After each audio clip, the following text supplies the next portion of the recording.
Hi, everybody. I'm just waiting for my special guest who's going to be here in just a moment. Surprise! Hello, Sean. Hello, Lindy of Magpie Reads. I'm Sean, the Book Maniac. Welcome back to our channels. Yeah. I came to Edmonton. Here's Sean here in Edmonton in my garden. Yes, that's going back to first principles, the Garden of Eden here. And feel like a virgin all over again. And we've got Joni too. Let's see. Hello there. There she is. Joni's taken quite a shine to me. She has. Yeah. And so has the cat. So have I. I've taken quite a shine to Lindy. And I'm here to debut a new blouse. It came in the mail just a few days ago. And what do you think, Lindy? It's spotty and stripy. It's spotty and stripy. Is that a good Dotty? thing or bad? Dotty, like me. Yeah, I quite like it. Yes, it's very nice. Striking graphic design. Great. I just, all you got to do is pause and you get another compliment. And you went and changed your blouse when you saw how flashy mine was. Yeah, I had my boring old hoodie on, so I thought I'd get a little spiffed up. Yes, Gotta aren't we a pair? This is going to be a joint Friday Reads, although we never did smoke that joint. And in fact, I have very little to contribute. I'm just going to be harassing Lindy as she tells you about her reading stuff, because I haven't finished anything since my mammoth vlog the other day. So, Lindy, take it away. Well, in honor of you and your visit, I have a bail to talk about. I DNF'd Painting Time by Maylis de Kerangal. It's a French author. And it's not because I don't like her writing. I was quite enjoying it, but by page 25, I decided it's not for me. And partly because, let me show you, it's the style with hardly any paragraph indentations. I don't like that. Translator is... On the title there, on the cover. Oh, Jessica Moore. Jessica Moore. Yes. And it's very descriptive in the passages. It's about a woman and two friends that she knew from a painting course that she took in Brussels on decorative painting, hence the painting time. But the storyline seems to be going towards romance, and Not your thing. not my thing. No. And I just read my first anything by her, Eastbound, which I really liked, but others of her books that I've heard about, they didn't interest me. Well, it was because of you talking about Eastbound that I looked to see what was available at my library. And that was one that was easy for me to pick up, Painting Time, not for me. But I also picked up this picture book, Off the Beaten Track, which she By the wrote. same author. Yes, she wrote it, and the illustrator is Tom Hogamat. So they're both French. And this was translated by Helen Mixter. And the picture book was done, it collaborated in an unusual way, in that the artist made a bunch of illustrations, and then Maylis de Kerangal wrote the story. Oh. So she didn't use all of the illustrations, she shuffled some of them around, and you can see that he is famous for his nostalgic nature type illustrations, and I really like this kind of retro design. Yeah. And it's an adventure story set in the French Alps. So there's a little bit more of it. So I would say it's an all ages picture book. There is quite a bit of text, so it's not suitable for little kids to read on their own. Is that why you didn't read it to me for a bedtime story last night? I was tempted though. I think you might like it. One more night. That's right. I was quite impressed with Is the there picture any book. sex in it? No. There's death and danger, and No taxes and no sex. No, there's a really close relationship between an orphan and a guy he calls his uncle, but was a friend of the family, who kind of takes him under his wing when he's not at boarding school. Yeah. Right. Yeah. I only have 2 books to talk about, neither of which I finished, but for my first contribution to this Friday Reads, I'd just like to talk about the day that Lindy and I spent yesterday. We had a fabulous bookish day, browsing in a couple bookstores, both of which I had haunted when I lived here. I lived in Edmonton from 88 to 91, and then again from 98 to 2001. And especially Audrey's Books was one of my favorite bookstores of my whole life. And we walked in, and of course you've been going there once a week for 37 years or more, but has it been open that long? Yes. Okay. Yeah, I've lived here since 1979, and it's been in that same location. And is there? I asked you yesterday when we were in the store. There is an Audrey. There were 2 Audreys. Oh, I heard that story before. Yes. So the 2 men who started the bookstore, their wives were both named Audrey, so that's why it's Audrey's with no possessive apostrophe. Oh. I didn't notice that. Yeah. I'm a grammar teacher. I should have noticed that. And I walked in yesterday for the first time in probably at least 20 years, and it was exactly the same. And that's just such a wonderful, nostalgic feeling. It's so much the same that I told Lindy that it was that bookstore that I discovered Carol Shields. And I said, I can even remember which shelf it is, and we went there and it was still there. Like they hadn't reorganized anything. The S's, the SH's were still on the same shelf. That was so incredible. So there's a picture we'll put on the screen of that. And yeah, just a really warm feeling being in there. And I got a bunch of books. I'll show you one in a little bit. And then we went for a nice coffee, and then we went to the famous, it's kind of a chain of used bookstores in Edmonton. Is it only in Edmonton? The Wee Book Inn? I don't know. I think it's only Yeah, Edmonton. there's at least 3 locations, maybe more. And we went to the one downtown and got another stack of books, and that was fabulous. So it was a very bookish day. Yes. And again, in honor of Sean's visit, you had coffee. I had Saskatoon soda. Saskatoon soda. Yes. And she fed me Saskatoon berry jam for breakfast this morning, which I haven't yet partaken of in Saskatoon where I live. So that's my first spiel. And now I'd like to tell you about this memoir by Brandi Morin, Our Voice of Fire. It's a memoir of a warrior rising. Morin is a reporter. She starts her memoir close to the present day, and then she goes back to her childhood. So you see how she got to that point. And so in this first part, we hear about her working with reporters from the New York Times, doing a story about Tina Fontaine, who was a murdered Indigenous woman in Canada. And it leads into how Morin is able to follow her passion of writing about Indigenous issues, and in particular, missing and murdered Indigenous women and girls. Her own life story is really tragic. There's a lot of terrible things that happened to her to do with alcohol addiction in the family violence. She herself was in the foster care system for a number of years, had mental health struggles. She was in psychiatric care in hospital also. And yet she's doing really well now. So it's an inspiring story. It actually reminded me a lot of a couple of other memoirs, Helen Knott's In My Own Moccasins and Terese Mailhot's Heartberries.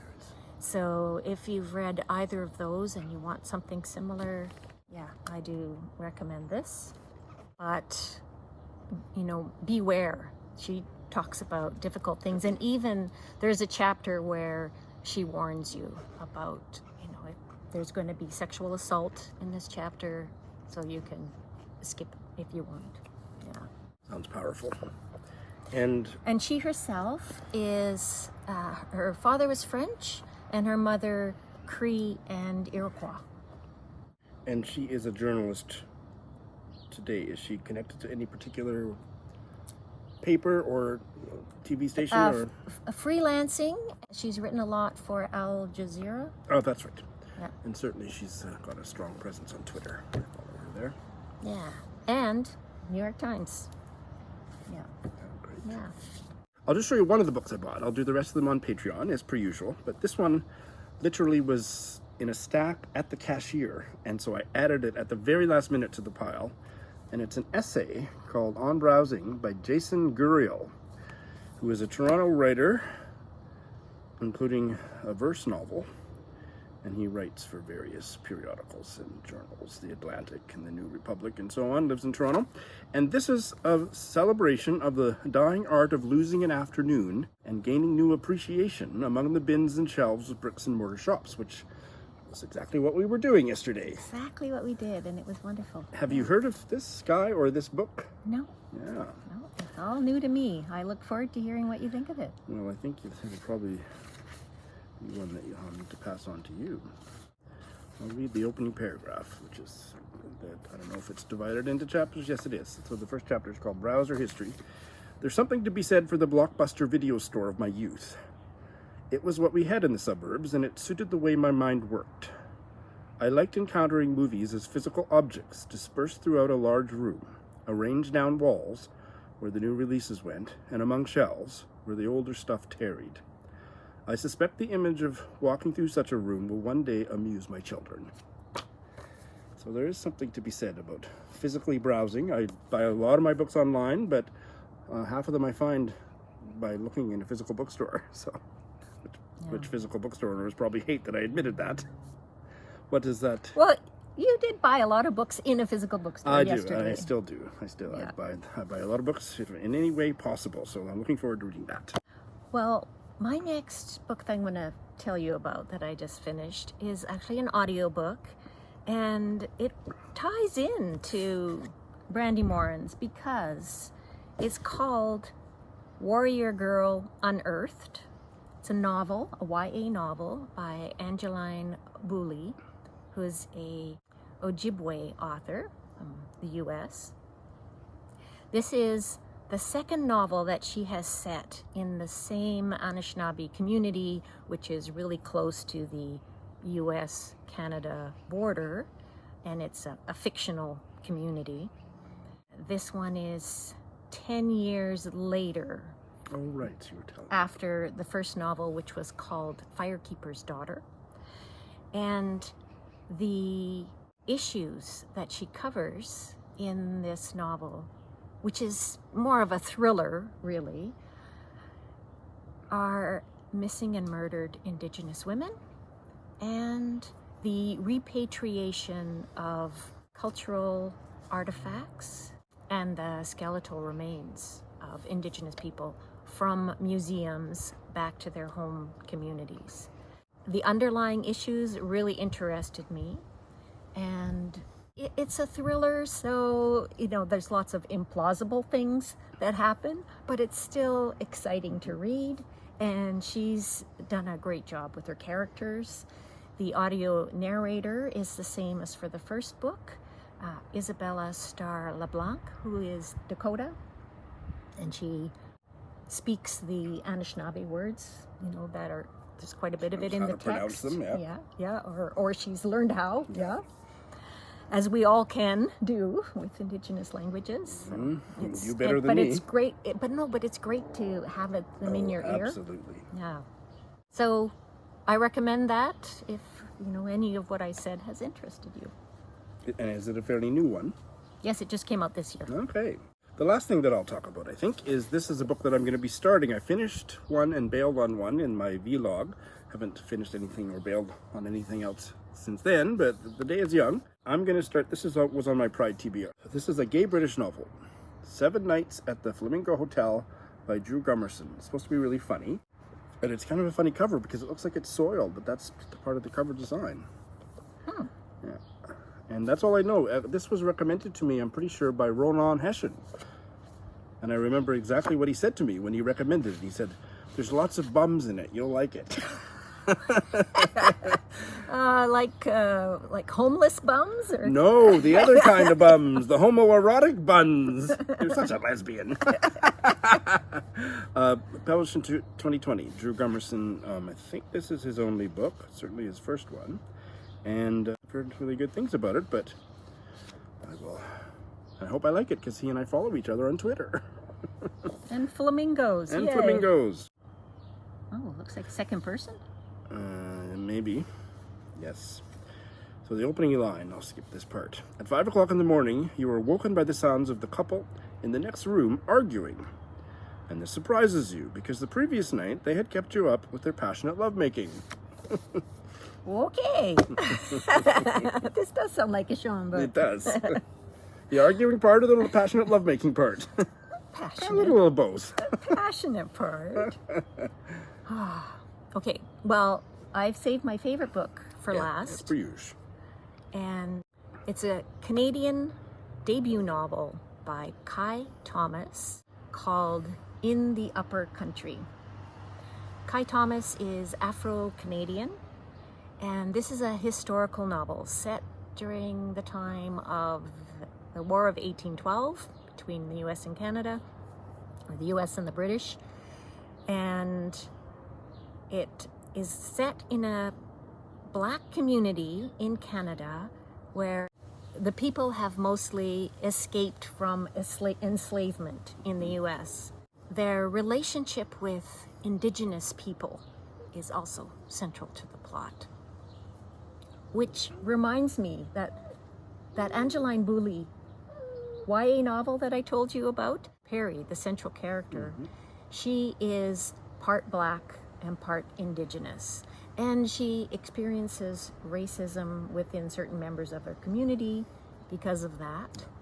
And the issue of racism also comes up within the Indigenous Black community in Kai Thomas's novel as well. That when the novel opens, a slave catcher from the US has been shot. He's come there to catch some escaped people and try to bring them back, and he gets killed. And so that starts the action of the novel. There's a lot of viewpoints that are from other writings that come into the text. You know, it's not just a straightforward narrative. There are journals from different people that are recorded. So do you mean real nonfiction journals or fictionalized journals? Fictionalized, fictionalized journals, which adds that, you know, kind of different textual layering. And there's storytelling as well. So you get to find out more about these central characters and what happened to them in their past. And I was really impressed. I really liked it. That's great. It's on my radar, and in fact, I think I did a 22 books, CBC Books tells you to read in the spring or something, and it was on one of those lists, so I talked about it. And one of my top tier patrons has, one of the benefits at that tier is you can choose to do a buddy read with yours truly, and she specifically suggested that book for us to buddy read, so Robin and I will be buddy reading that later this year, sometime this year. Yeah. Oh, wow. Yeah, I think you'll like it. Looking forward to it. And Joni is wanting attention. Joni's whining. It's not Sean the Book Maniac whining off camera. You can see me. I'm not making whining face any more than usual. I'm going to ask you about. I couldn't bring my tripod because it didn't fit my tiny little suitcase, and so we've got a stack of books piled high here for our tripod. And I'm curious about the top one, and I think I can take it off the pile. Oksi by Mary, how would you pronounce her name? Ahokoivu. Okay. Have you read this? Yes. Okay, what is it? Is it it's graphic, okay. Yeah, it's beautiful. It's based on Finnish or Sami mythology. Okay, beautiful. It's one that I want to reread. The protagonist is born to a mother bear, but she doesn't look at all like a bear. Oh, so it's She kind looks of an more ugly like duckling. she looks more like a little flame, and she's got quite a fiery kind of personality.